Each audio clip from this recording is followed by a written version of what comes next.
Hello, everyone, and good evening. I am Yaron Ayalon, Director of the Yaschik Arnold Jewish Studies Program and Associate Professor of Jewish and Middle Eastern Studies here at the College of Charleston. And I'd like to welcome you to the second of the three-part conversation series with Dr. Nachman Shai about the fall of liberal Zionism, sponsored by the Norman and Jerry Sue Arnold Center for Israel Studies here at the college, as well as the Center for Israel Education in Atlanta. Tonight's conversation has a different format than last time. As many of you have heard, Dr. Shai was trying to get approval from the Israeli government to return to Israel and participate in the upcoming March 23rd election to the Knesset, in which he not only has the right to vote as a citizen, but is also participating as a candidate. Israel closed off its airport in late January, and since then, no one was allowed to come or go. No one other than those who knew the right people, of course. And Nachman finally got approval to travel to Israel, and he's now, as we speak, on his way there. This just happened a couple of days ago. He is literally right now aboard one of about 3 flights a day that were allowed to travel to Israel from anywhere in the world. The good news is that his struggle and the intense pressure from the media has brought the Israeli government to announce just a few hours ago today that it is walking back its policy and that commercial flights to and from Israel will resume on Sunday with, of course, the proper quarantine procedures for anyone who hasn't been vaccinated yet. The bad news is that Nachman isn't with us today, but he was very gracious to grant us this conversation and this interview in a recorded format last night at 10 p.m. And so today's event will feature a recording of my conversation with him from last night, in which we discussed some of the questions that came up from the audience last time and that we did not get to address here back then. And once we are done with that portion, we will have time for more questions, and I'll respond to them here. And we will take at least a few of them back to Nachman for our third meeting. As of now, this meeting is scheduled for March 23rd.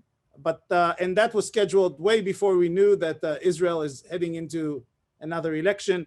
And since this is election night, Nachman will be in Israel and will be obviously quite anxious about the election and the results, him being a candidate and by all polls very close to being able to make it. So it's quite exciting for him, I'm sure.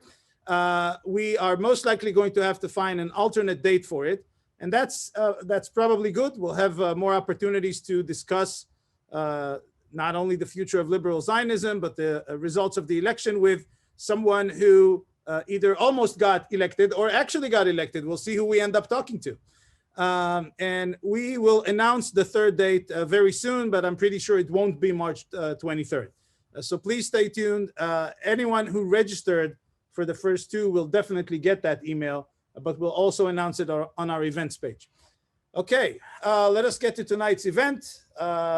This is as I said, the second conversation with Nachman Shai, the pre-recorded conversation. For those who missed the first one, Dr. Nachman Shai is the former Deputy Speaker of the Knesset, where he served from 2009 to 2019. Prior to his election to the Knesset, he held diverse positions in the media and the military, including Director General of the Second Television and Radio Authority, Chairman of the Board of Directors of Channel 2 News Company, and Chairman of the Israel Broadcasting Authority. He was also spokesperson for the Israel Defense Forces during the first Gulf War in 1991, a role with which perhaps most Israelis still identify him. So we will now play the conversation I held with Nachman Shai last night. If you have questions as they come up to you as the conversation is ongoing, please type them in the chat, but type them to me or to Kim, and we will get to as many of these questions as we can once this conversation is over. Good evening, Dr. Shai, and thank you again for being with us, this time in a slightly different format. Yeah, well, my pleasure. Thank you, Ron, and I'm really pleased to continue the series, the three-piece series. We are now in the second, and the third one will be around the elections in Israel, not exactly the very day of the elections, but a bit after, I guess, so we can analyze the outcome of the elections and figure out whether we were right or wrong. Maybe there is going to be a revolution in Israel, and suddenly the left, the Zionist left, the liberal left will gain power and will regret the entire series. But I'm trying to be optimistic, but up to a certain point, I would say. Well, if the outcome of the series is that we get to speak to you next time as an elected member of the Knesset, I'm sure we will not oppose it. But until that happens, we have a few issues to discuss. Okay. Last time, we talked about the psychological background, a very strong bond that Likud leaders, and especially Begin and Netanyahu, have had with the voters, and that these connections, they explain, but only explain in part, the shift of Israeli voters to the right in the last 25 years. So let's talk about the other reasons tonight. Maybe we can start with when that shift began. Some say the Second Intifada of the early 2000s was responsible for it, but perhaps we can point to a very specific moment, not where it necessarily started, but where it was clearly visible.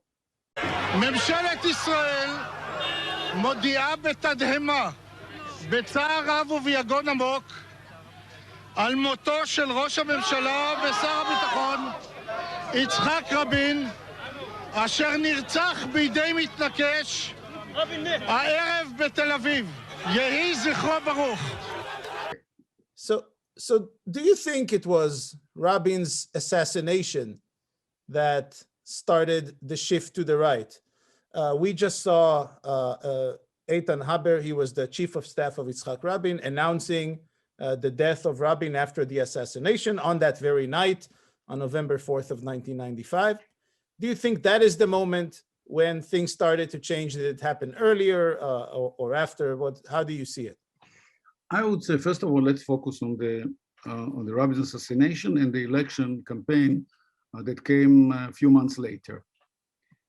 Everyone would have told you at the time that the Labor will win the elections because their leader was assassinated. The country was in a state of shock. And it was obvious that even if from some regret, people will vote for Labor for the memory of Yitzhak Rabin. But it didn't work like that. And 9 months after election, Shimon Peres replaced Rabin, and he, from his own reasons, postponed the election for a while. During this period, things calmed down a little bit. The sorrow was still very big, and Israelis were still talking and missing Rabin very much, but probably things could get back to where they were. And the outcome of the election, Shimon Peres was running against Netanyahu, or Netanyahu was running against Shimon Peres, and he won. Netanyahu won. Netanyahu, the person that was inciting against the Oslo Accords and against Rabin. I mean, let's say the truth. I mean, he denies it, of course. He will deny, but if you look at his, if you listen to his speech from the Zion Square in Jerusalem months before Rabin was assassinated, there's no doubt this was incitement. Okay, leave it like that. Anyhow, Netanyahu won the elections. What does it mean? That even after the leader of the left, the leader of the Labour Party, the man that actually crossed the lines from security to peace, okay? Giving up even Israel's security in a way, proportionally, for peace. Even after that, the shift was quite obvious, that the right, the center right won the election. I would say this was against all odds. No one expected it, but it did happen, which means that there were certain powers, invisible powers that didn't stop the process. The process continued from left to center and from center to right. So even after Rabin's assassination, the shift continued and the right won the elections.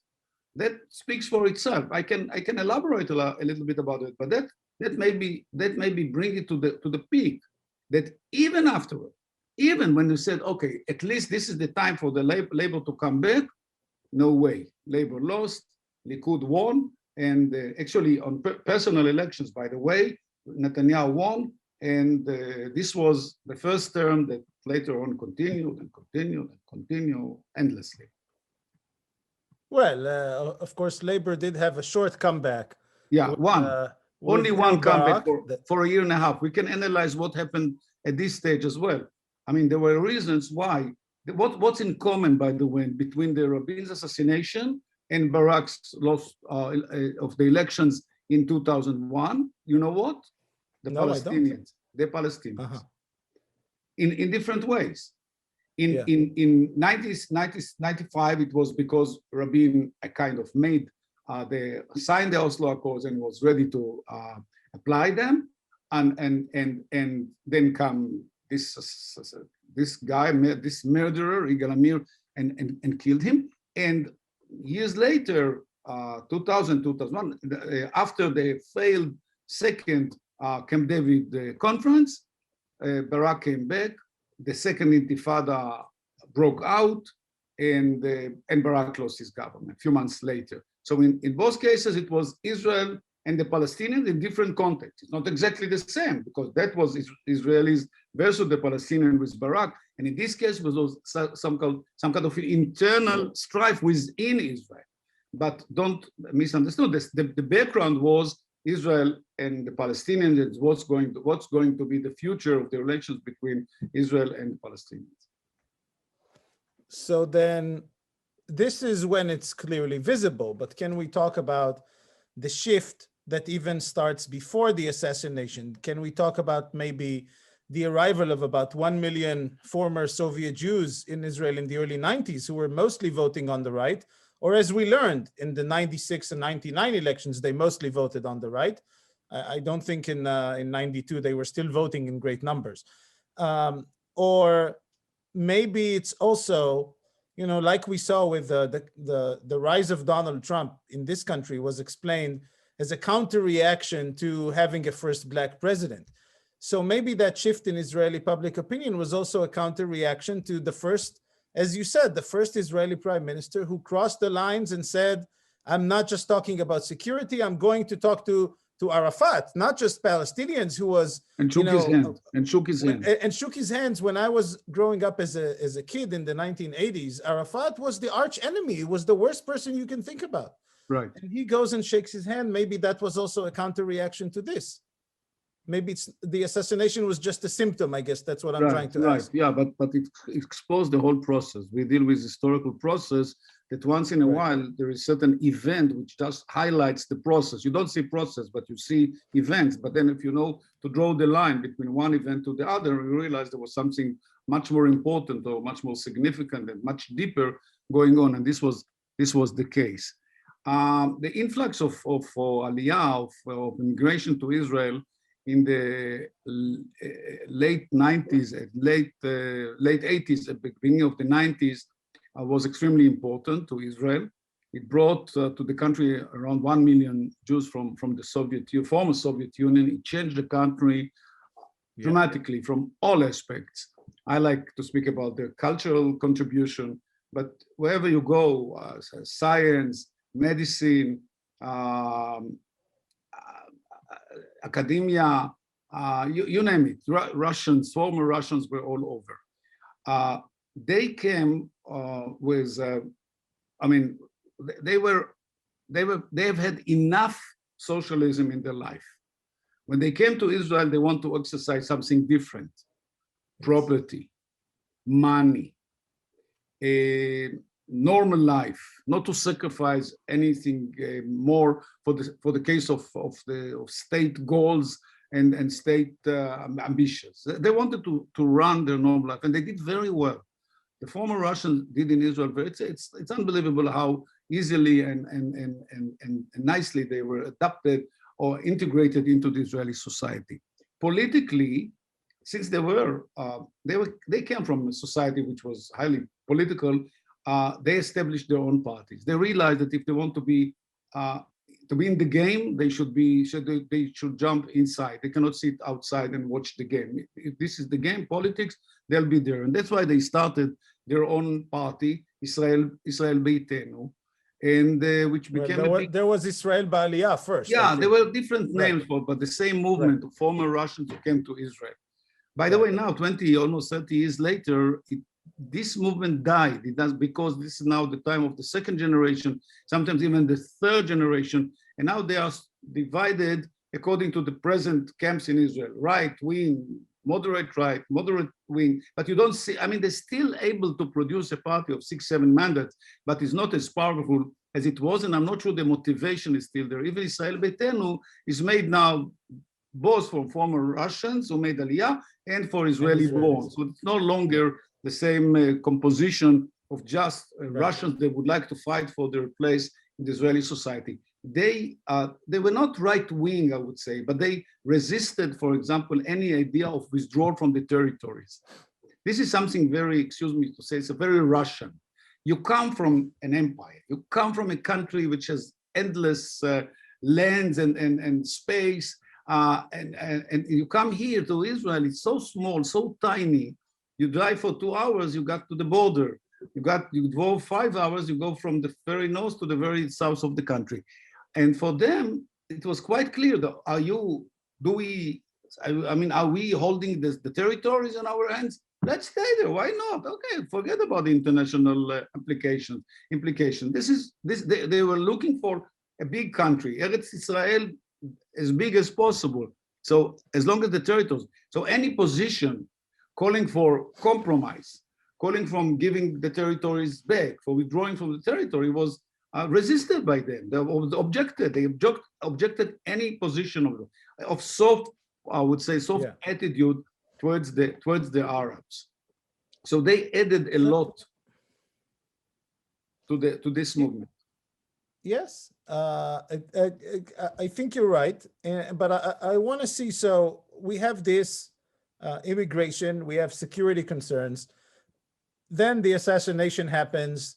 Then Netanyahu is elected for the first time. And for those of us who are watching this and are not exactly familiar with Israeli election laws, and this part takes me quite a bit of time to explain, even in my history of Israel classes, that Israel is a parliamentary democracy, but had this strange experiment with directly electing the prime minister that lasted for 2.5 cycles, I guess I would call it. And the first time this happened was in 1996. So effectively, Labor was still the largest party by 2 seats, if I remember correctly. But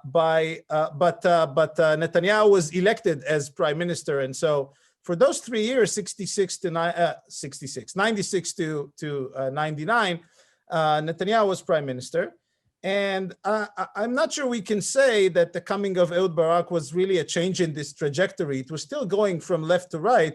It's just Netanyahu made so many mistakes as prime minister the first time around, many of which he doesn't do anymore. He, in some ways, learned the lesson, right? Mistakes that led many people to vote for Ehud Barak. They voted for him directly, but the vote actually split. If you add Shas and Likud seats together in 99, it was more than Labor. That's how Shas, the ultra-Orthodox Sephardic party, got 17 seats, the most they ever had in the elections of 99, and that's what got Barak elected. And he worked with Shas, of course. He had no choice. So I think we can say that the trajectory didn't change. People were still, and Barak was considered to be, he was the commander of the IDF, so considered to be a general and very into security issues, and he ran on that ticket. So that was all fine. But something, of course, didn't really work. First of all, he didn't really have a meaningful coalition to work with. And some people say he was even more disastrous than Netanyahu. And I want to talk about the security issues because that's our topic tonight. But I'll just say what I remember from those days, and I was a student at the university, at Tel Aviv University, when Ehud Barak was prime minister. And Tel Aviv University was that's one of the strongholds of the Labor Party. It has always been. I think even today it maybe still is. you might be prime minister if the elections were just held at the Tel Aviv University campus. In some cities, at the time there was a majority of labor, but only few places. And I think that when I look back, part of this change is not, it didn't, one thing that Barak did was a colossal mistake, I think everyone agrees today, is voting for what was called the Tal law, the law that allowed the ultra-Orthodox to get out of the military service. It's not the law that's in force anymore, but at the time, this was considered to be the great betrayal of the Labor Party, of its own voters. And it lost many seats because of it. But of course, I still think that the security issues were the big deal. So what happens? Barak goes, he tries to do this deal with the Palestinians and with the Syrians. He tries to solve all the problems at the same time. He pulls the Israeli army from South Lebanon, and that was probably that's important. That's important, and that was a campaign promise. He said it even on election night. He said within a year it's going to happen, and he did it. It did happen within a year, not of election night actually, because election night was May 17th, and it happened on May 24th the year after. But within a year of him becoming prime minister, it did happen. But other than this campaign promise that he promised and delivered, nothing else seemed to happen. And he went to Camp David that summer, talked to Arafat. Arafat said what he said, according to the versions of Barak and Bill Clinton, who were there. And also Dan Merido, who wrote this minister in the Israeli government, who was actually from the right and joined Ehud Barak in this and kept a journal. And his journal got published not published, but they put it on the newspapers a few years ago. So according to all of the versions that we have, Israel offered the Palestinians almost everything that they wanted, and they still said no, and that is what caused Barak to say we don't have a partner. And then everything went downhill security-wise. So can we say that this was the moment of the next step of Israeli opinion moving, meaning we saw what happened. We gave Ehud Barak the chance. He went and he said, you guys get to the Palestinians, take everything that you've ever wanted. And they still said no. And not only that they said no, they stopped negotiating and went for the Second Intifada, which Arafat masterminded. Unlike the first Intifada, which actually took Arafat by surprise, he didn't plan for it. The second one it came from him. So can we really say, okay, this is another point where even people who are on the fence, Israelis, would suddenly say, this is not going to work. And the left experiment with Oslo just failed, and we have to look for another solution. I would say that I accept this thesis, the theme that the year 2000, 2001 were quite significant. If you allow me to add another milestone, yes, which is the disengagement from Gaza and Arik Sharon and then Ehud Olmert, I would say the same spirit of generosity towards the Palestinians. So within 5-6 years, there were 2 Israeli prime ministers, actually 3 of them, that offered a lot. I wouldn't say everything, but a lot to the Palestinians in different aspects. I mean, Barak and Olmert even on Jerusalem, Sharon mainly on Gaza, but also on the West Bank. So there was a spirit in the air of withdrawal, of making concessions, and the peace with the Palestinians became a major goal for the state of Israel. But it worked just the opposite. It encouraged and supported those internal powers that resisted and objected any concession to the Palestinians, to the Arabs, and now they've even had, I would say, a pretext. They said, okay, in addition to what we have known and what we've learned, you can see 2 prime ministers, Ehud Barak and Ehud Olmert. 2 of them were so eager to make an agreement with the Palestinians, and it didn't produce nothing. What does it mean? that the Palestinians are not partners for any peace. Forget about peace. And if you forget about peace, you also forget about the camp, the political camp, which is the major supporter of peace, which is the central left. Even Sharon, by withdrawing from Gaza and some parts of the West Bank, carried the same message and was on his way to make more concessions, as far as I know. But it stopped. Gaza is no longer under Israeli government, but there were 4 or 5 or 6, I don't remember the number, of major military campaigns between Israel and Gaza, and which didn't serve the cause of peace, or just the opposite. Again, the argument was, don't you see? I mean, the right will say to us, don't you see? We have done everything to satisfy the Palestinians, to peace the Palestinians, and this is their response. Rockets on Israel's south. So if I take it backward 20 years earlier to 2000, the camp of Israelis, more and more of them were disappointed. They lost hope from peace and from the center left, which was fighting and struggling to make peace between Israel and the Palestinians. And what they said to themselves, the more outgoing you are toward the Palestinians, the less they are ready to sign any agreement with you. They just take advantage of your readiness for peace. They took Gaza, but what did they give in return? 4, 5, 6 wars, mini wars, low intensity conflict, nothing positive. So that's what you want to now to exercise on the West Bank again. And more Israelis, it was being reflected in the outcome of the elections, moved from left to center, and after the disengagement, and after those 3 prime ministers, they moved to the right. The right continued to grow. I hope one day we'll talk about today's political map, and you'll see how big the right wing is. But I don't want to jump into that. This probably will come up on the 3rd part of our series. But this is the outcome. The right wing grew and grew up to like 60 or 65% of the Jewish population or electorate in Israel. Yeah. Yeah, I mean, I think these are the numbers that we see now.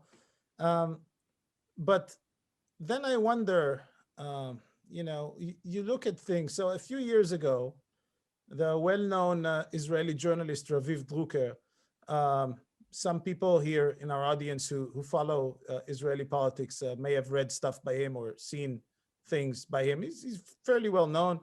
He writes and he has TV shows and all that. He did a 3-series documentary on the different stages of the peace process. I don't think this has gotten the deserved attention, but I remember this. He goes and he interviews Ehud Olmert, and he asks him to recount the story of what happened in 2008 when he was negotiating with Mahmoud Abbas, with the Palestinian leader. And Ehud Olmert tells this story that was known until then in only vague terms about inviting Abu Mazen, Mahmoud Abbas, inviting him to the prime minister's residence in Jerusalem, and they're having dinner together. And he takes a tablecloth and he draws a map on the tablecloth. He tells him this whole story. And the bottom line, he says, look, I offered him, I said, you get 96%.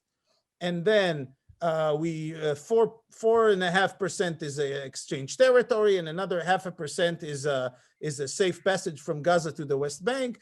And we have an arrangement in Jerusalem, essentially gives the Palestinians everything that they want.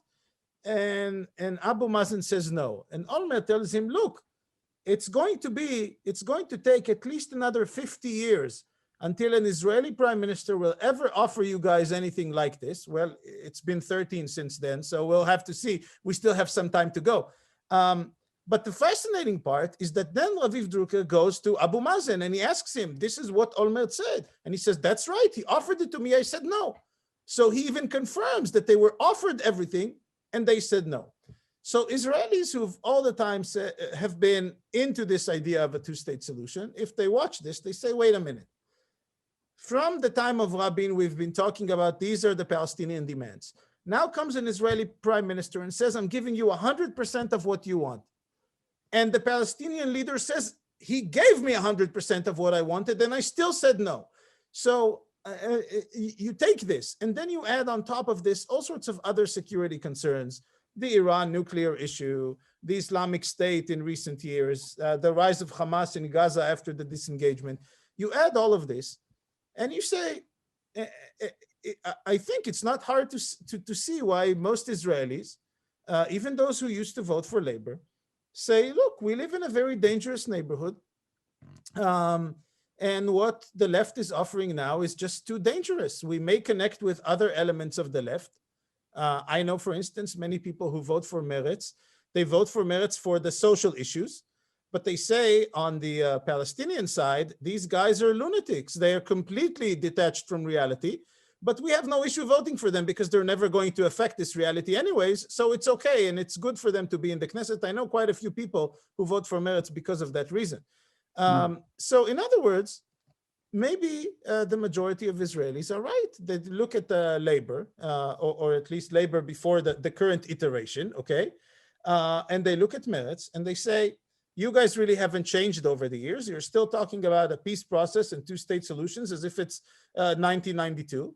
And maybe it's time for the left to update the message, to adopt a new security doctrine that would appeal to more Israelis. What do you mean by new security or I don't know. That's what I wonder. What is the solution? Because you clearly can't keep selling the same old stuff. No one is buying it. Yeah, but what happened is that the central left stopped speaking about peace. This was the sad outcome when the Israeli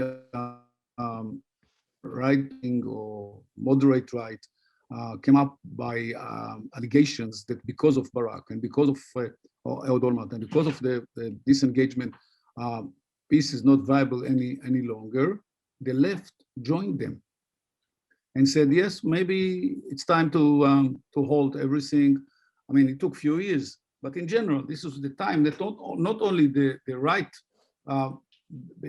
became, the right took that position that peace is no longer around, but the left, from their own reasons, came to the same conclusion. There's no partner. Yes, we did offer them as much as we could. They turned us down. So let's wait. Maybe time will heal the wounds. Exactly what the Likud is trying to do. Well, time will work for our benefit, but I believe it's just the opposite. Time works against us. But during this period, and there were wars, 2 wars. Don't forget, the war in Lebanon, and then first war in Gaza, and then another one. So it just convinced most of the Israelis that there's no one on the other side that we can talk to, and if they only speak one language, which is violence, we can speak that language as well, and that left no hope for the left. And left no hope for the left. So these processes were not only, that's what I'm trying to complicate the picture. It's not that simple as we try to do it. The processes were not only in the general public and not only in the right, it also happened in the left. The left lost hope that one day there'll be peace between Israel and the Palestinians. And also, I would say, all the economic achievement of the government led to growing gaps, social gaps within the Israeli society. That should have as a perfect political platform for the left to regain power, because it started during privatization, which took over many government authorities and government companies. The government was really for sale in a way, based on the idea that the private market can do much better than the state. That created huge gaps within the Israeli society, between center and left, between center and periphery, between old and young people, between Sephardic and Ashkenazi, in a way. And all those divides did not produce the predicted political movement. What you could expect that those people will get together and try to change the government, but it didn't work this way. So the left was again extremely disappointed. Not only that they lost the political platform of peace between Israel and the Palestinians from all the good reasons, but also the other platform, the socio-economic platform that could have produced a certain movement to replace the government with much more of a, let's say, social democratic government or political parties. It didn't work. It didn't work too. The left was left without any vehicle there or any locomotive that can take them towards the government. There was nothing that could change the continuing shift between from center to right. And whatever happened didn't do the job, let's say. Well, I have one final question that's related to this. And then we will stop and we will open it up to the audience, and some of those questions might then get to you next time. But you're talking about this engine, this locomotive, something that would drive left or center-left parties to government. And you said last time they almost made it in 2015, right? At least until the 3 days before the elections, when Netanyahu did his magic to, or the last few hours of election day. There was still 6 minutes difference between Likud and Zionist camp. 6. Right. Yes. But if you look at not just the 2015 elections, but since the early 2000s, what we see is that parties on the center left try to be essentially Likud version 2.0.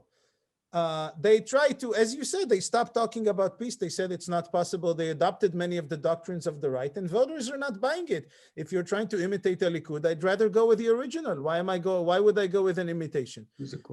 In recent years, not in this whole 4 election cycles, but before then, I kept hearing from a lot of Israelis basically saying, look, we don't like Netanyahu, but we know what we're getting with this guy. And these other people in all of these fashion parties, they come and go. They don't really have ideology. And I don't know what I'm getting with them. So why would I go for them? I guess the question that I have is, maybe the Israeli left should admit that the two-state solution is dead, but not to be like the right, but to say it's time to move on to another model or another idea. And I personally don't know what that model or idea would be. I know it should not be the apartheid model that Bezalel Smotrich wants, meaning that we keep governing the Palestinians forever and they'll have some rights, but they don't have the right to vote. And that's called apartheid. There's no other way to define it. That's a matter that has to be resolved somehow. You can't govern people. Either you give them full rights, but then you're not a Jewish state anymore, or at least in a few years you won't be. So you have to do something. And maybe it's time for people, for leaders in the center and left to say, look, we've tried this. It didn't work. The situation on the ground has changed dramatically. There are, I don't know, 600,000 settlers now. There were only 50,000 when Rabin negotiated Oslo. That's a big difference. Yeah, that's a major. And so maybe it is time for us to think about a different solution, whether we like it or not. Netanyahu has managed to effectively kill the two-state solution. But we can have a better alternative that these other guys don't have. Yeah. So first of all, you rightly mentioned one point that I don't know if we were supposed to discuss it this time or next time. The mass of Israelis and Jews living on the West Bank now became a major factor in Israeli politics. We started with few, then thousands, scores thousands, hundreds of thousands. I don't know if it's 1 million, as they say, but it's close to 1 million. The two major cities, Modi'in elite and Beitar elite, and which each one is around 100,000. It is on the West Bank. And Ariel too, but Ariel is much smaller. And then there are an endless number of small and big and mid-sized settlements all around the West Bank, especially in the deep in the West Bank. This is now a major political power. It has a role in Israeli politics. They can elect their representatives, which will fight for their rights. You cannot any longer dream about full withdrawal of Israelis from the West Bank. It will never be executed. Something will stop it, and probably they, by their power, 600,000 Jews live there, were coupled by parents, relatives, and members of their families living in Israel, who got to 2 million people that have strong links to the West Bank. That makes it impossible. If I just think about the first withdrawal from territories, I mean, in our generation from Gaza, this were the 23 settlements and maybe 5,000 people or 6,000 people. That's nothing in comparison with the numbers we are dealing here. So it's again became, even if you dream about peace between Israel and Palestinians, it's not practical any longer to speak about full withdrawal from the territory. So the new ideas were mostly maybe unilateral withdrawal to borders and to lines that we believe in, that are defensible, and forget about the Palestinians, because it seems like the Palestinians are no longer partners. That comes from the left, not from the right. The right was not withdrawal anyhow, anytime.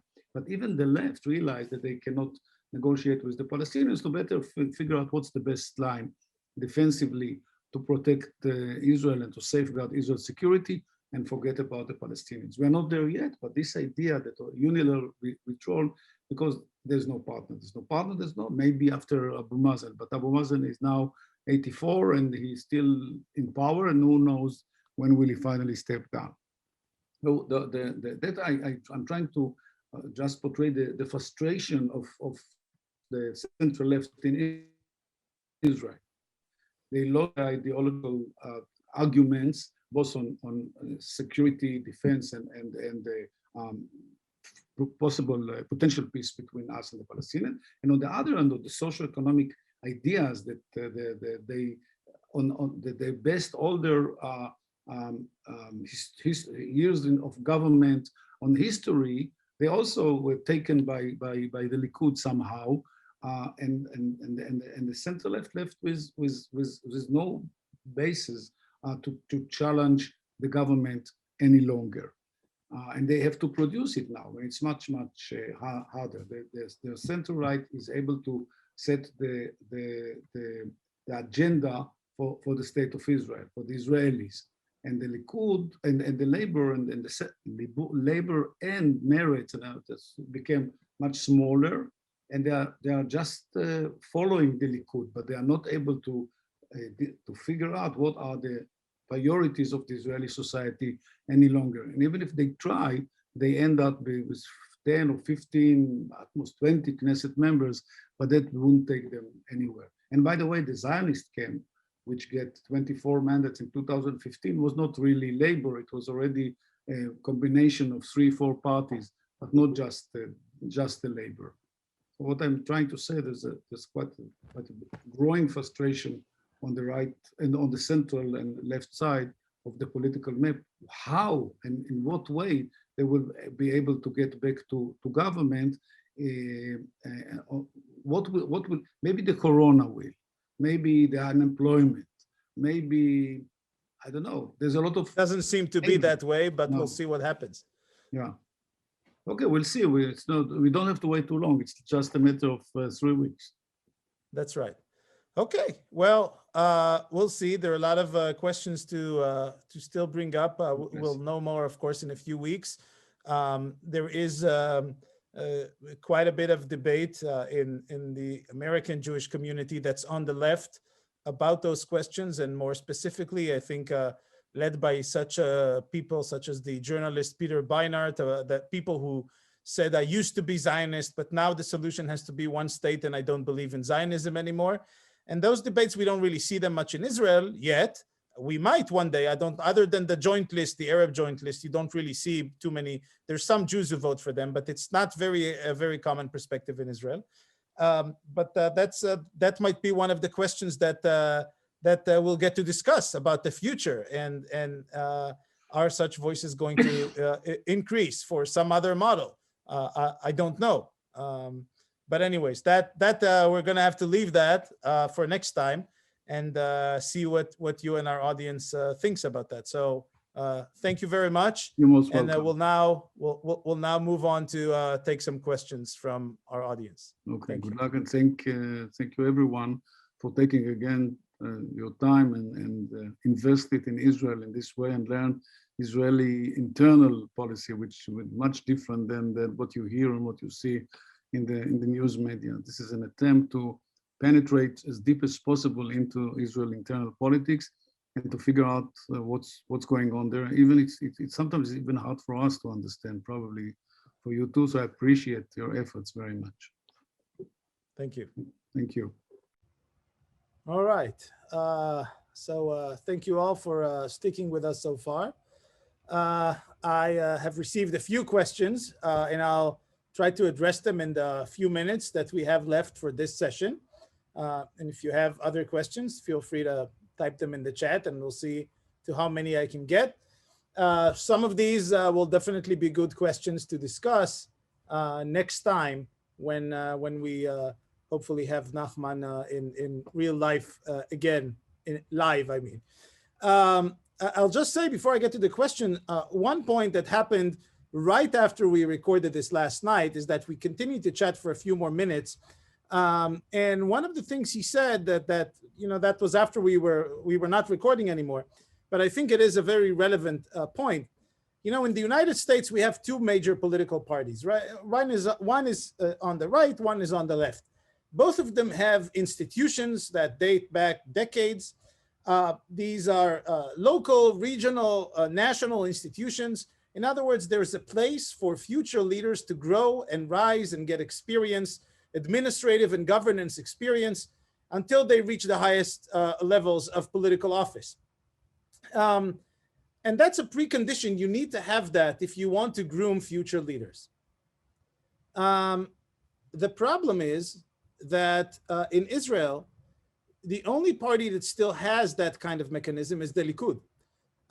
Your party, first of all, needs to be democratic because people need to be elected internally so they can rise up and gain that experience.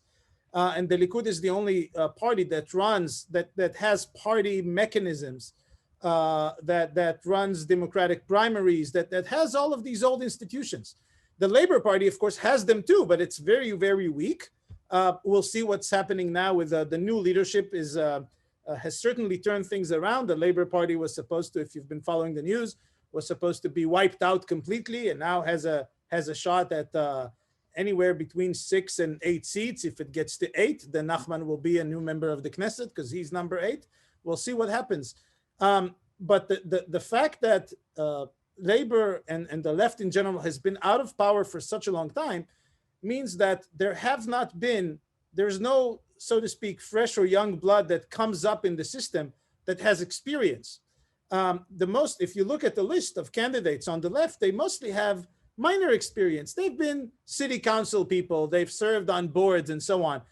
But on the right, when you look at people, the sort of second or third tier of Likud leaders, these are people who have already been mayors, they have run governmental ministries, they have done stuff that really gave them the experience to go up and govern at the national level.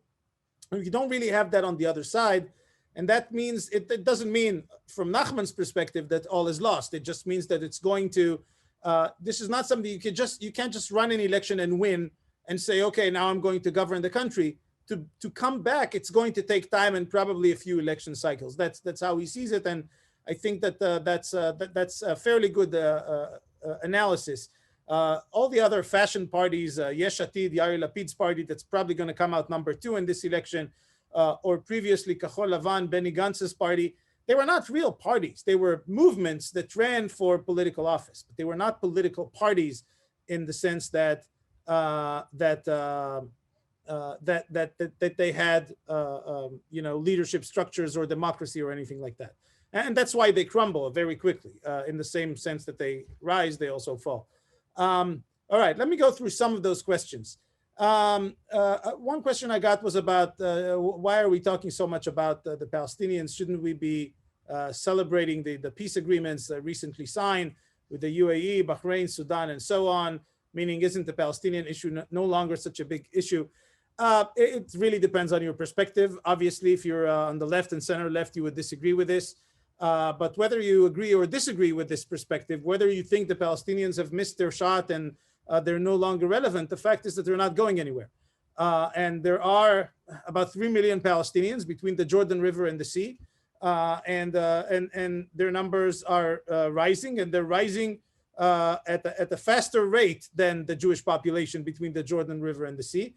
And that's a reality. Now do with it whatever you wish. If you think you can ignore it and just say, we'll keep the situation as it is forever, that's fine. I'm not saying there's necessarily a solution right now. I'm just saying to say it's no longer relevant, I think is what is maybe wishful thinking on behalf of some people, but that's not how the world works. There is, let's see. Israel really did everything that it could have done? Wasn't it the case that Israel's policies had actually made things worse? Meaning, was everything really done to get to a two-state solution? I think it really, again, depends on the perspective. I think that definitely a lot has been done, and there is definitely quite a bit that the Palestinian leadership should have, or opportunities that it could have or should have taken, that it failed to. That doesn't mean it would have led necessarily to resolving this conflict and to a two-state solution. There are some fundamental issues that are not so easy to resolve. And by this, I mean that I'm not aware of anyone who has come up with a solution for them, other than dismantling the Israeli state. That's a solution we hear often of, but I suspect that's not the solution we're talking about here. And so it really is a question. Definitely a lot has been done. More could have been done. That's always the case, right? More could have been done to promote a solution. Even minor issues like uprooting olive trees, destroying homes of Palestinians, or limiting freedom of movement in the West Bank and so on. Things like that. There could have been better policy on the ground in thinking about what do we really need for security reasons and what we are just doing to make other people miserable. And I'm not by any means expert on this. I'm not the one to now start calling the shots and saying, this was right and this was wrong. I think that in general, when you look back at policies, you could say some things could have been done better, but it is definitely not a very easy situation. The one thing that I guess is easy to point out is that, of course, if Israel has resisted the urge to allow so many Israeli Jews to settle in the West Bank, then it would have been easier to resolve today. And it's not making things easier when more and more settlers go to the West Bank. You may like the idea of the settlements, and that's fine, but it's still not making it easier for a two-state solution. In fact, most settlers, and in general, the settler movement, that's their targeted goal. They say it all the time. Our goal is to prevent the creation of a two-state solution. That's why we're settling in the West Bank. So I think that's the connection. There was a question about the role of settlers in Israeli politics. I'll just say this is a very complex question that goes a little beyond my own understanding, but I'll just say that there is overrepresentation of settlers in various institutions in Israel. There's overrepresentation of them in the Knesset. There are more Israeli Knesset members who are settlers or very, very sympathetic to the settler movement than there are actual settlers or people sympathetic with it in the general Israeli population.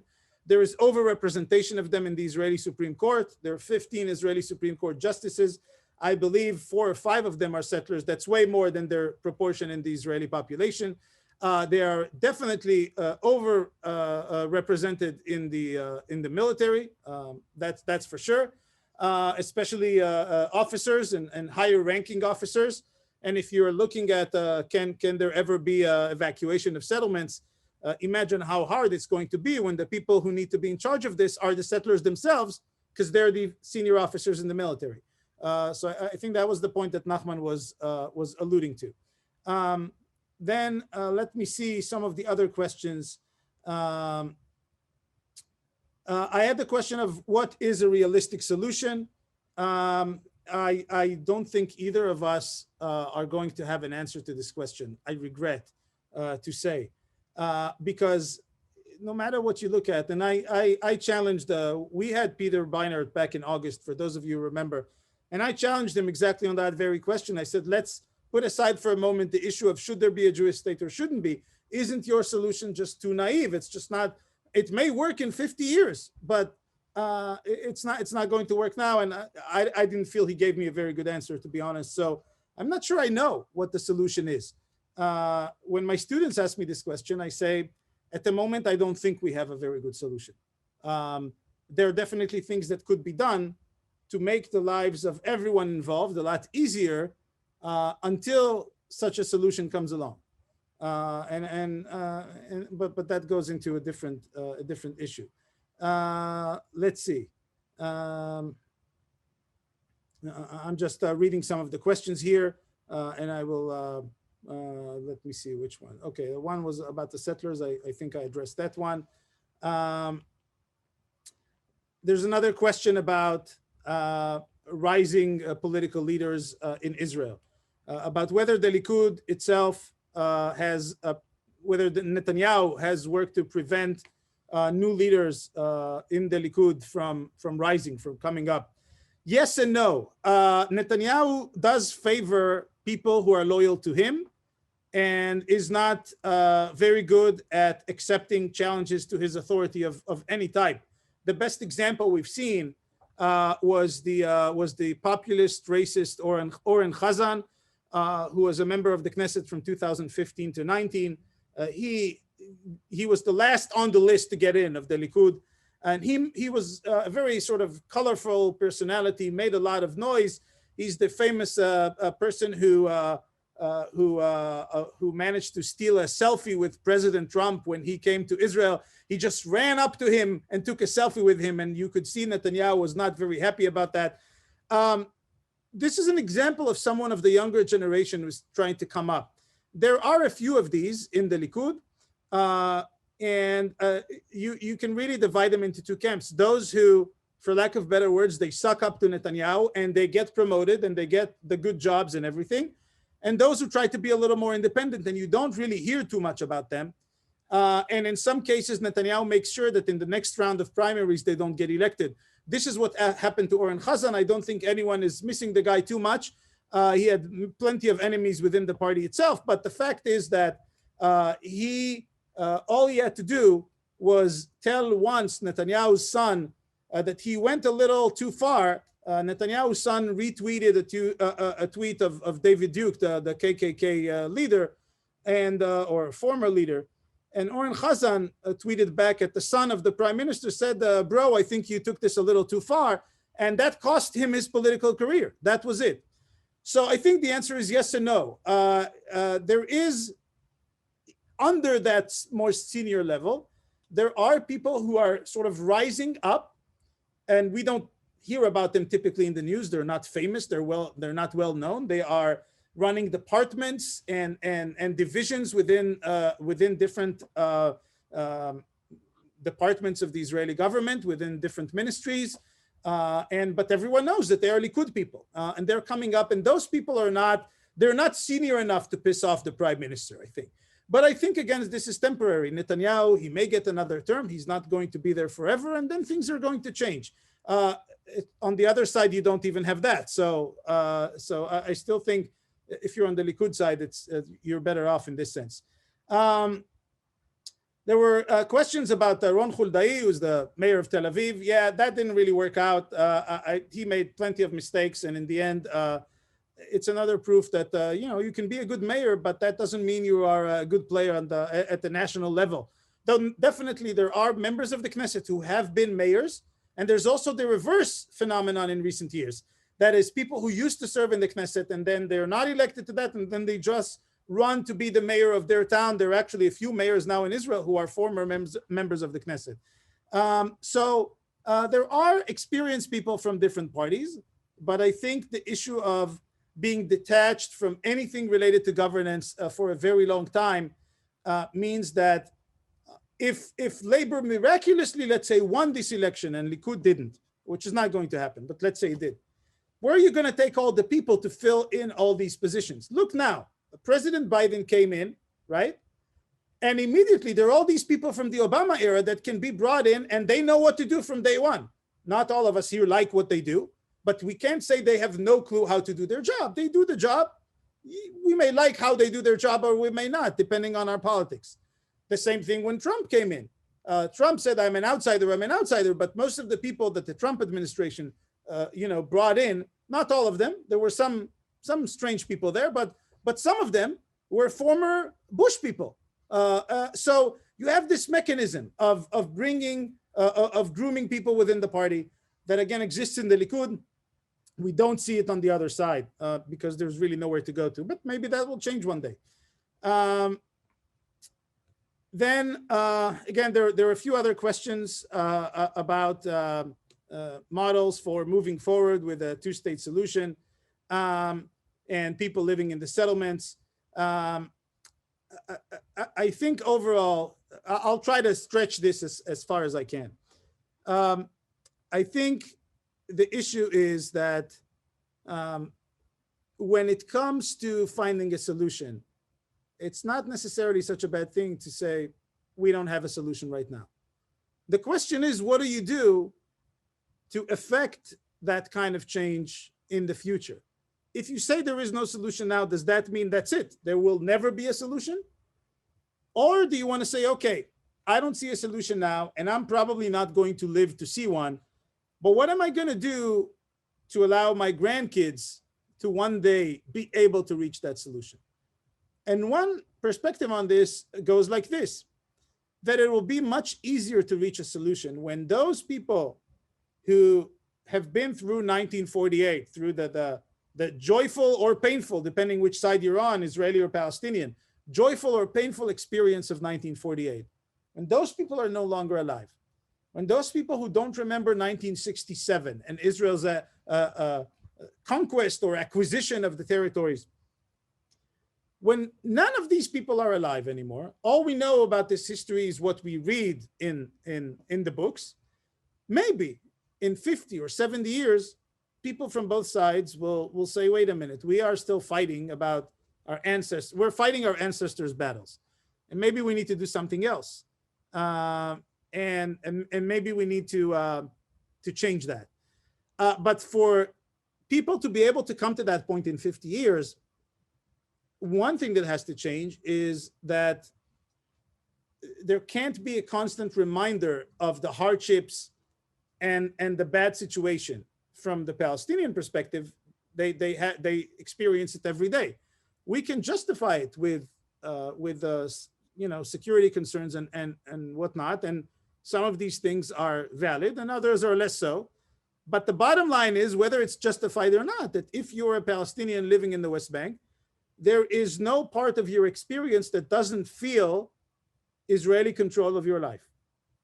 Even something simple. A Palestinian friend that I have, that I know, acquaintance, maybe I shouldn't call him a friend, but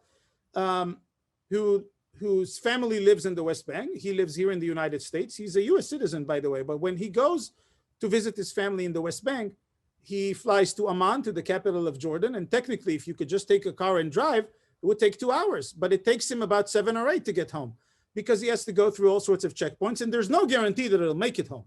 And that happens every time. And that's a minor issue of someone who has zero connection to the conflict other than the fact that he happens to be Palestinian.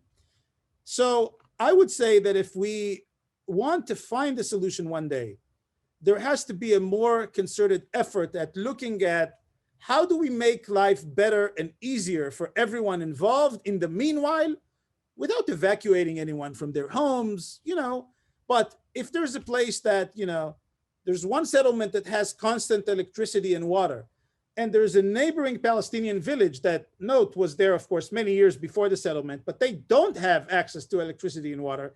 Why just not make it that they have access to electricity and water? That doesn't undermine Israel's security doctrine in any way. There's no reason not to do it. And things, these small steps here and there could create an opening in the future that doesn't exist now. That's as far as I can take this question. I'll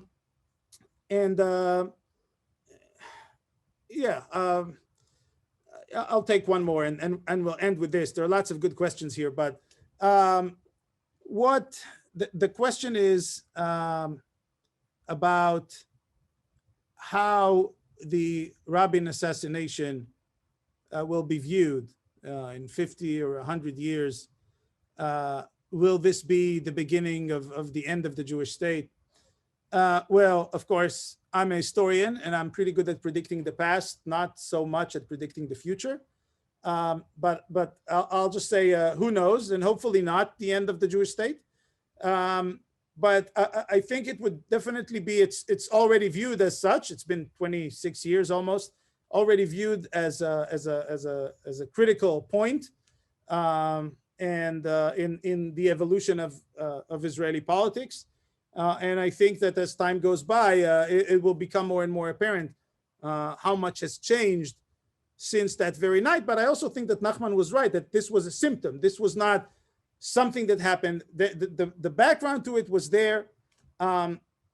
He referred to Netanyahu's incitement.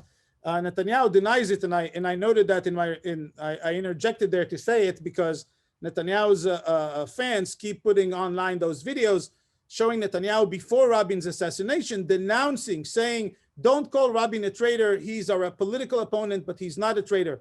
Saying this again and again. And it is true that Netanyahu has said this in a few places. But there is also the very well-known huge rally in September 95, less than 2 months before the assassination, where Netanyahu is talking, he's saying in very sharp words, he's not actually talking about Rabin, he's talking about Arafat. But the entire crowd is shouting, Rabin is a traitor, death to Rabin, right underneath him. It's well documented. And he later claimed, I never heard it, but people who were standing next to him on that balcony said, of course we heard it, that's why we left. We didn't want to be part of this. So that's another issue I think is going to be part of Netanyahu's legacy in some way. But of course, Israeli voters today, most of whom don't even remember this stuff, don't care much about that. So we'll see what happens with the Rabin assassination. Anyways, I think we're past our time now. It was great answering those questions for all of you, and of course having this discussion with Nachman last night. And next time we will announce the date for the third session as soon as we can confirm it with him. And I think it'll be very fascinating. We'll know a lot more new things that we don't know today, only 2 or 3 weeks from now. Okay, so that's it. Thank you all very much and have a nice night.